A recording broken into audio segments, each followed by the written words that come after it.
नमस्कार दोस्तों, आप सभी का स्वागत है फ्रीडम एजुकेशन ऑफ इंडिया में। तो दोस्तों, आज की इस वीडियो के माध्यम से मैं आप सभी के लिए लेके आया हूँ जो सामान्य विज्ञान यानी कि जनरल साइंस का टॉपिक आता है अपने पास फिजिक्स में, तरंगगति यानी कि वेव मोशन। इससे संबंधित दोस्तों जो भी महत्वपूर्ण परिभाषाएं और महत्वपूर्ण बिंदु हैं, उन सभी बिंदुओं को मैं आपको इस वीडियो के माध्यम से कवर करवाऊंगा। यहाँ से दोस्तों एग्जाम में क्वेश्चन पूछ लिया जाता है, तो काफ़ी महत्वपूर्ण वीडियो हो जाता है आगामी प्रतियोगिता परीक्षाओं के लिए, जहाँ जिनमें सामान्य विज्ञान यानी कि जनरल साइंस पूछी जाती है। और बहुत ही आसान टॉपिक है दोस्तों, आपको अच्छे से यही याद हो जाएगा, दोबारा से पढ़ने की जरूरत नहीं पड़ेगी। तो एक बार ध्यान से वीडियो को देख लीजिएगा। तो आइए बात करते हैं तरंगत। तो सबसे पहले अपन बात करेंगे तरंगे क्या होती हैं। तो एक बार परिभाषा देख लीजिए आप।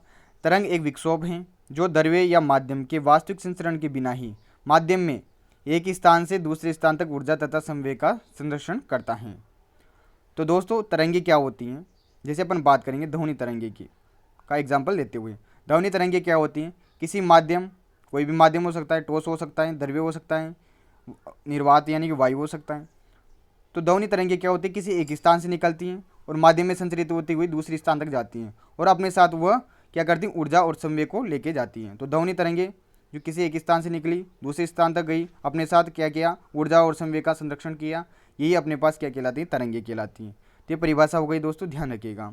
अब देखिए दोस्तों, तरंगों का जो प्रकार है वो अपन टू टाइप से पढ़ेंगे। एक तो माध्यम के आधार पर। तो सबसे पहले अपन पढ़ेंगे माध्यम के आधार पर तरंगों के प्रकार। तो जो पहली तरंग आती है, दो प्रकार है दोस्तों माध्यम के आधार पर, यांत्रिक अथवा प्रत्यास्थ तरंगे, दूसरा विद्युत चुम्बकीय अथवा अप्रत्यास्थ तरंगे। तो सबसे पहले बात करेंगे अपन यांत्रिक अथवा प्रत्यास्थ तरंगे। तो वे तरंगे जिनके संचरण के लिए माध्यम की उपस्थिति आवश्यक होती हैं, यानी कि ऐसी तरंगे जिनके लिए कोई ना कोई माध्यम होना चाहिए। कोई सा माध्यम हो सकता है, ठोस, द्रव, गैस। तो ऐसी तरंगे अपने पास क्या कहलाते हैं, यांत्रिक अथवा प्रत्यास्थ तरंगे कहलाती है। एग्जाम्पल के लिए, एग्जाम्पल इंपॉर्टेंट होते हैं दोस्तों, एग्जाम में ये पूछे जाते हैं। ध्वनि तरंगे, जल में उत्पन्न तरंगे, भूकंप तरंगे। तो ध्वनि तरंगे और जल में उत्पन्न तरंगे और भूकंप तरंगे, ये तीनों किसके उदाहरण है, प्रत्यास्थ तरंग के उदाहरण है या यांत्रिक तरंग के उदाहरण है। तो क्वेश्चन कैसे आता है एग्जाम में दोस्तों, कि निम्न निम्न में से कौन सी तरंगे यांत्रिक तरंगे हैं। तो ऐसे ही चार ऑप्शन दे देता है और आपसे आंसर पूछता है। तो ध्यान रखिएगा दोस्तों, ध्वनि तरंगे, जल में उत्पन्न तरंगे और भूकंप तरंगे, यानी कुल मिला के आप ऐसे याद रखिएगा दोस्तों, ऐसी तरंगे जिनके लिए माध्यम की आवश्यकता होती है, किसी भी माध्यम की। माध्यम कौन कौन सा हो सकता है, ठोस हो सकता है, द्रव हो सकता है और वायु हो सकती है। तो यहाँ पर वायु के संबंध में अपन ध्वनि तरंगों को प्रदर्शित कर सकते हैं। जल के लिए द्रव हो सकता है और भूकंप तरंगे ठोस यानी कि जो जमीन में आती है। तो ये सभी तरंगे क्या होती है अपने पास, यांत्रिक अथवा प्रत्यास्थ तरंगे होती हैं। अगला बात करते हैं दोस्तों, जो सेकंड टाइप आता है विद्युत चुम्बकीय अथवा अप्रत्यास्थ तरंगे। इनके संचरण के लिए माध्यम की उपस्थिति आवश्यक नहीं। ये तरंगे निर्वात अथवा अंतरिक्ष तथा माध्यम सभी में संचरित करती हैं, यानी कि जरूरी नहीं है कि इनके लिए माध्यम हो, माध्यम में तो करती हैं संचरित, इसके अलावा अन्य जो भी अपने पास साधन है वहाँ पर ये संचरण करती हैं। तो विद्युत चुम्बकीय अथवा अप्रत्यास्थ तरंगे कहलाती हैं। तो इनका एग्जाम्पल इंपॉर्टेंट है दोस्तों, ध्यान रखिएगा। द्रव्य प्रकाश तरंगे, परावैगनी किरणें जो कि प्रकाश से आती है अपने पास, अल्ट्रावायलेट वेव्स, ऊष्मीय तरंगे, रेडियो तरंगे, एक्स तरंगे, गामा तरंगे। तो ये सभी इंपॉर्टेंट हो जाते हैं अपने पास उदाहरण। तो ध्यान रखिएगा, परावैगनी तरंगे ये अपने पास बिना माध्यम के भी आती हैं, जो जब पृथ्वी के अंदर, पृथ्वी की बाहर तक की क्या होती है, बिना माध्यम की होती हैं। माध्यम अपने पृथ्वी के अंदर ही है। उसके बाद वायु में आती हैं, ये जल में भी जाती होगी दोस्तों। इसके अलावा किसी ठोस को भी गर्म करते थे, यानी कि ठोस के अंदर भी ये जाती होगी। यानी कुल मिला के ये सभी माध्यमों और अथवा बिना माध्यम के भी ये संचरित होती हैं। तो जो प्रकाश तरंगे होती हैं ये कौन सी तरंगे होती हैं, अप्रत्यास्थ तरंगे होती हैं या विद्युत चुम्बकीय तरंगे होती हैं। तो ध्यान रखिएगा दोस्तों, परावैगनी किरणों का याद रखिएगा आप, रेडियो तरंगों का याद रखिएगा, एक्स और गामा किरणों का आप याद रखिएगा। ये सभी क्या हैं दोस्तों, अप्रत्यास्थ तरंगे होती हैं। अब अपन बात करेंगे दोस्तों कंपन या दोलन के आधार पर तरंगों के प्रकार। तो जो पहला प्रकार आता है अनुदैर्घ्य तरंगे, इसके बारे में देखिए आप। तो अनुदैर्घ्य तरंगे तरंग संचरण के अनुदिश कंपन, यानी कि जो तरंग है, ये तरंग संचरण की दिशा है, इसके अनुदिश कंपन, यानी कोई तरंगे इसके अनुदिश ही कंपन कर रही हैं। तो ऐसी तरंगे क्या कहलाएगी अपने पास, अनुदैर्घ्य तरंगे कहलाती हैं। जिसका बहुत ही अच्छा एग्जाम्पल है दोस्तों अपने पास ध्वनि तरंगे, ये जिस दिशा में जाती हैं उसी दिशा में कंपन करती हैं। तो ये कौन सी कहलाएगी, अनुदैर्घ्य तरंगे। यानी कि जैसे अपन राजस्थान जी के में एक टॉपिक पढ़ते हैं दोस्तों, रेगिस्तान में जो बालों के स्तूप बनते हैं उसमें एक परिभाषा आती है कि पवनों के समानांतर बनने वाले बालों के स्तूप क्या कहलाते हैं? अनुदैर्घ्य स्तूप, बालों का स्तूप कहलाते हैं। तो वहाँ से रिलेट करके आप इसे पढ़ सकते हैं। तो दोस्तों अनुदैर्घ्य तरंगे क्या होती हैं? तरंग संचरण की दिशा में जो कंपन होता है या ऐसी तरंगे जो कंपन करती है तरंग संचरण की दिशा में, वही अपने पास अनुदैर्घ्य तरंगे कहलाती हैं। एग्जाम्पल के तौर पर ध्वनि तरंगे आप याद रखोगे। ध्वनि तरंगों से रिलेटेड एक फैक्ट है दोस्तों, एग्जाम में क्वेश्चन आता है, काफ़ी बार रिपीट होता है।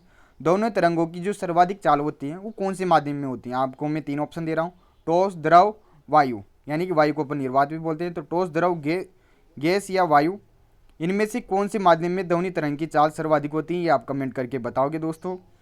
सेकंड जो अपने पास प्रकार आता है दोलन या कंपन के आधार पर, अनुप्रस्थ तरंगे। अनुप्रस्थ यानी कि लंबवत कंपन, तो तरंग संचरण के लंबवत कंपन क्या कहलाएगा? अनुप्रस्थ तरंगे।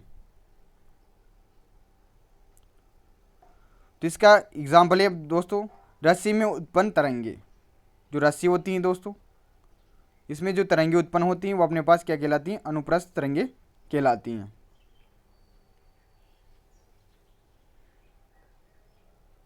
इसका एग्जाम्पल देखिए, ये रस्सी होती है अपने पास, एक स्ट्रेट बिल्कुल सीधी होती है। इसमें अपन जब इसको दोनों तरफ से बल करेंगे तो यहाँ पर ये किस प्रकार से कंपन करेगी? इस प्रकार से, यानी कि तरंग संचरण की दिशा की लंबवत।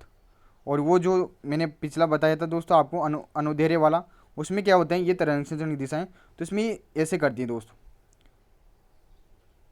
ऐसे लंबवत नहीं करती हैं, ये उधर की साइड करती हैं, तो ध्यान रखिएगा। तो कंपन के आधार पर कितने प्रकार की होती हैं? अनुदैर्घ्य और अनुप्रस्थ। किसने आता है एग्जाम पे? ध्वनि तरंगी कौन सी तरंगों का उदाहरण है? तो आप क्या बताओगे? अनुदैर्घ्य तरंगों का। रस्सी में उत्पन्न तरंगे अनुप्रस्थ तरंगे होती हैं, ठीक है। अब जो नेक्स्ट बिंदु आता है अपने पास, ध्वनि तरंगे। तो साउंड वेव्स क्या होती है दोस्तों?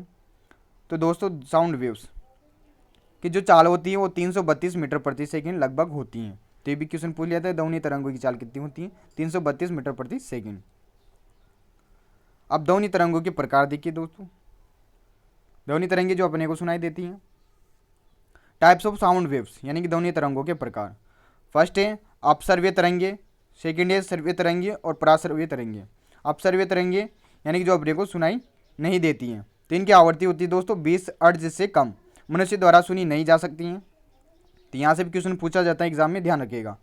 सर्व्य तरंगे 20 हर्ट्ज से 20,000 हर्ट्ज तक इनकी आवृत्ति होती है और ये सुनी जा सकती हैं। परासर्व्य तरंगे 20,000 हर्ट्ज से अधिक ये भी नहीं सुनी जा सकती।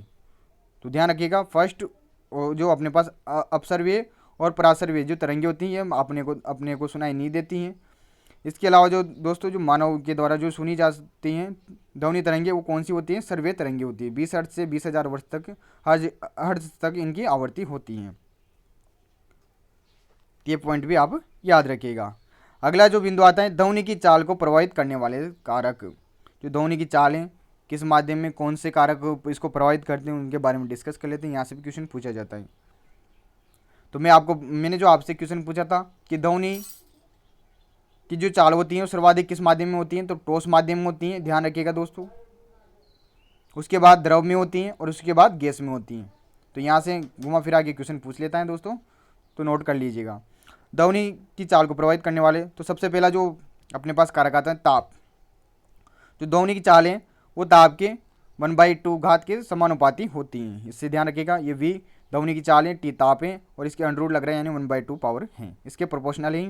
तो यहाँ पर ध्यान रखिएगा, गैस का दाब यानी कि किसी गैस का ताप बढ़ने पर गैस में ध्वनि की चाल बढ़ जाती है। तो गैस का ताप बढ़ाने पर गैस में ध्वनि की चाल बढ़ जाती है। यहाँ पर जो नोट लिख रखा है उसको देखिए, गैस का ताप 1 डिग्री सेंटीग्रेड बढ़ाने पर ध्वनि की चाल 0.61 मीटर प्रति सेकंड बढ़ जाती हैं। तो इसी को किस तरीके से लिख सकते हैं? VT यानी कि ताप बढ़ाने के बाद चाल बराबर V0 यानी कि ताप नहीं बढ़ाए उससे पहले की चाल प्लस 0.61 T। जितना बढ़ाएंगे यानी कि 1 डिग्री सेंटीग्रेड बढ़ाएंगे तो 0.61 मीटर प्रति सेकंड उसकी चाल बढ़ जाती है। तो ताप को प्रभावित करने वाले कारक में ये कह सकते हैं कि ताप बढ़ेगा किसी माध्यम का तो उसमें ध्वनि की चाल बढ़ेगी। बस सीधा सीधा यहाँ पर ये याद रखिएगा। अगला जो कारक आता है उसे देखिए आप। अगला कारक आता है अपने पास दाब। तो दाब से दोस्तों अप्रभावित रहती है ध्वनि तरंगे, ये इंपॉर्टेंट है, ध्यान रखिएगा। दाब का कोई प्रभाव नहीं होता है। तीसरा आता है घनत्व, डेंसिटी। घनत्व बराबर क्या होता है? द्रव्यमान बटा आयतन। तो दोस्तों इसमें ध्यान रखिएगा, हल्की गैस में ध्वनि की चाल भारी गैस में ध्वनि की चाल से अधिक होती हैं। यानी कि कोई हल्की गैस है और एक भारी गैस है, तो भारी गैस की अपेक्षा जो हल्की गैस में ध्वनि की चाल होगी वो अधिक होगी, तो ये ध्यान रखिएगा। चौथा है आर्द्रता, ह्यूमिडिटी।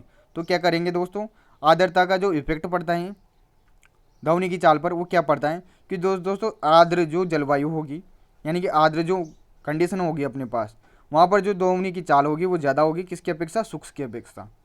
यानी कि कोई ऐसा स्थान है जहाँ पर अपन साउंड लगा देते हैं एक, ठीक है, एक स्थान पे लगाए जहाँ पर नमी है, यानी कि जैसे अपने साइड में अभी राजस्थान की बात करें तो अटी जो के नाम से अपने पश्चिमी राजस्थान आता है, इधर की जो जलवायु शुष्क है और बहुत ही ज़्यादा गर्मी होती है। तो यहाँ पर दोस्तों जो स्पीकर लगाया आपने वही सेम स्पीकर किधर लगा रहे हैं, इधर अपने हाड़ौती क्षेत्र में लगा दिया अपन ने। तो दोस्तों हाड़ौती क्षेत्र में अपन ने कोई स्पीकर चलाया 20 हर्ट्ज की आवृत्ति पर और इधर चलाया सूक्ष्म में 20 हर्ट्ज की आवृत्ति, दोनों सेम चला रहे हैं। लेकिन जो हाड़ौती क्षेत्र में जो उसकी आवाज़ जाएगी ध्वनि की दोस्तों वो बहुत दूरी तक जाएगी, ठीक है। जबकि इधर सूक्ष्म की बात करें तो सूक्ष्म में क्या है दोस्तों, कम दूरी तक ये जाएगी। यानी कि कह सकते हैं कि जो आर्द्र जो जलवायु कंडीशन होती है उसमें ध्वनि की चाल अधिक होती है दोस्तों और सूक्ष्म में कम होती हैं। एग्जाम्पल देखिए इसका दोस्तों, बहुत अच्छा एग्जाम्पल है। समान ताप पर वर्षा ऋतु में रेल की इंजन की सीटी ग्रीष्म ऋतु की अपेक्षा अधिक दूरी तक सुनाई दी है। मैंने जो एग्जाम्पल बताया वही है दोस्तों, बस इसमें कंडीशन क्या होनी चाहिए, समान ताप पर। तो वर्षा ऋतु में क्या होता है दोस्तों, जो रेल की इंजन की सीटी होती है वो गर्मी की अपेक्षा अपने को अधिक दूरी तक सुनाई दी जाती हैं। तो वो क्या होगा, क्लियर आई थिंक। अगली बात करते हैं अपन पाँचवें जो पॉइंट आता है, आवर्ती तथा तरंग दैर्ध्य। तो दोस्तों आवर्ती और तरंग दैर्ध्य अप्रभावित करती हैं। इसका एक एग्जाम्पल बहुत अच्छा ये है कि यदि वायु में विभिन्न आवर्तियों की तरंगें भिन्न भिन्न वेग से चलती तो हमें ऑर्केस्ट्रा का आनंद नहीं ले सकते। यानी कुल मिला के वो है, कहीं दूर अपने को साउंड लगा रखा है, अपन घर पे बैठे हैं, वो साउंड चलेगा, तो अगर ये आवर्ती और तरंग दैर्ध्य इसको प्रभावित करती तो अलग अलग आवर्तियों की तरंगें निकलती, वो निकलती तो अपने को क्लियर आवाज़ नहीं आती। तो बहुत दूर जब साउंड चलता है तो उसकी अपने को साफ साफ आवाज़ आती है। तो उसका कारण क्या है कि ध्वनि अपने पास आवर्ती और तरंग दैर्ध्य से प्रभावित नहीं होती हैं, इसीलिए अपने को वो आवाज़ अच्छे से सुनाई देती हैं। तो हो गया होगा ये भी पॉइंट क्लियर। अगला है दोस्तों क्वेश्चन जो क्या नाम से सॉरी छठवां पॉइंट आता है वायु की गति। तो वायु गति तो वायु की दिशा में बढ़ जाती है, सिंपल सी बात है, जिधर वायु चल रही होगी उधर ध्वनि का जो वेग है वो बढ़ेगा, जबकि विपरीत दिशा में घट जाती है। तो ये पॉइंट भी आपके क्लियर हो गया होगा। तो ये सभी जो महत्वपूर्ण कारक है दोस्तों ये ध्वनि को प्रभावित करने वाले कारक थे। एक बार रिपीट कर देता हूँ दोस्तों, ताप बढ़ने पर ध्वनि का वेग बढ़ता है, दाब अप्रभावित रहता है दाब से, घनत्व में क्या बताया, हल्की गैस में ध्वनि की चाल ज़्यादा होती है भारी गैस की अपेक्षा। आर्द्रता की बात करें तो आर्द्र कंडीशन में ध्वनि का वेग ज़्यादा होता है शुष्क की अपेक्षा। एग्जाम्पल मैंने बताया था, समान ताप पर वर्षा ऋतु में रेल की इंजन की सीटी अपने को गर्मियों की अपेक्षा अधिक दूरी तक सुनाई दी जाती है। आवर्ती तथा तरंग दैर्ध्य से अप्रभावित रहती हैं। एग्जाम्पल, दूरी पर कोई साउंड चल रहा है तो उसकी आवाज़ अपने को अच्छे से आ रही थी, तो इसका कारण है आवर्ती तथा तरंग दैर्ध्य से वो ध्वनि की वेग प्रभावित नहीं हो रहा है। अगर प्रभावित होता तो अपने को आवाज़ क्लियरली नहीं आती। वायु की गति तो वायु की दिशा में बढ़ जाती है और जबकि विपरीत दिशा में वेग घट जाता है। तो ये सभी जो भी महत्वपूर्ण बिंदु थे ये क्या करते, ध्वनि के वेग को प्रभावित करते थे। तो अच्छे से आपको समझ में आ गया होगा। तो ये था दोस्तों इस टॉपिक से संबंधित जो भी महत्वपूर्ण फैक्ट थे मैंने आपको क्लियर करवा दिए थे। यहाँ से दोस्तों अभी तक जो मैंने क्वेश्चन देखे हैं एग्जाम में वो क्या देखे हैं, एक तो पूछ लेता है दोस्तों 4 तरंगे दे देता है, कौन सी तरंगे पश्चात तरंग है, कौन सी तरंग अप्रत्यास्थ है, या फिर कौन सी तरंग यांत्रिक तरंग है, कौन सी तरंग विद्युत चुम्बकीय तरंग है। ऐसे एग्जाम्पल से क्वेश्चन पूछता है।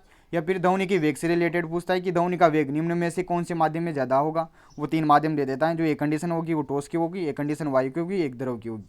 तो ठोस में ज़्यादा होता है अपने को पता ही है। ध्वनि को प्रभावित करने वाले कारक अपन ने अच्छे से पढ़ ही लिए। तो यहाँ से ही क्वेश्चन घुमा फिरा के वो पूछते हैं दोस्तों। आशा करता हूँ आपको ये वीडियो अच्छा लगा होगा और ये टॉपिक आपको अच्छे से समझ में आ गया होगा।